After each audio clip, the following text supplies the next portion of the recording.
Sus manos moldean el hierro ardiente, roturando el tiempo, dándole aliento al fuego, torturándole con el fuelle.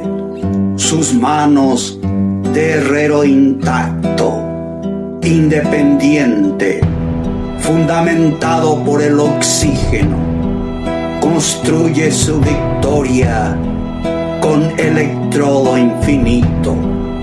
Surgen las llamas, las formas, el carburo, el resplandor ultravioleta sobre la telaraña oxidada, enseñando su canto de yunque, de martillo recién fecundado, y hace crecer la vida, sudando, riendo solemnemente con su himno dispersado, con su herramienta, hacia la primavera eléctrica, hacia la esperanza metálica del hombre que no retrocede.